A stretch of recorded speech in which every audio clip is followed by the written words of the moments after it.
বাংলাদেশের গুরুত্বপূর্ণ আলেম ওলামা, ধর্মীয় নেতৃবৃন্দ থেকে শুরু করে বিভিন্ন শ্রেণী পেশার অনেক গুণী জ্ঞানী মানুষ এই ব্রাহ্মণবাড়িয়াতে জন্মগ্রহণ করেছেন। আন্দোলন সংগ্রামের ক্ষেত্রে ব্রাহ্মণবাড়িয়া দেশের বিভিন্ন অঞ্চলের মানুষের জন্য সাহস, শক্তি, শৌর্য, বীর্যের প্রতীক হিসেবে বিবেচিত।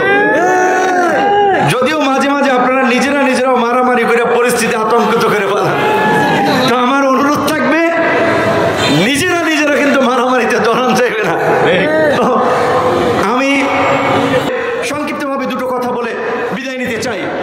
আজকের এই পরিবর্তিত প্রেক্ষাপট, এই যে সেদিন ট্রেন থামিয়ে দিয়েছিল এবং এই ব্রাহ্মণবাড়িয়াতে আলেম ওলামারা যারা সারা বাংলাদেশে সম্মানিত, সমাদৃত, হেফাজতে ইসলামের সবচেয়ে শক্তিশালী জায়গায় ব্রাহ্মণবাড়িয়া, কিন্তু এই ব্রাহ্মণবাড়িয়ার আলেম ওলামা থেকে সাধারণ মানুষ, তাদের সাথে আওয়ামী লীগ, ছাত্রলীগ, যুবলীগ গত 16 বছরে কি ব্যবহার করেছিল সেটি আপনারা জানেন।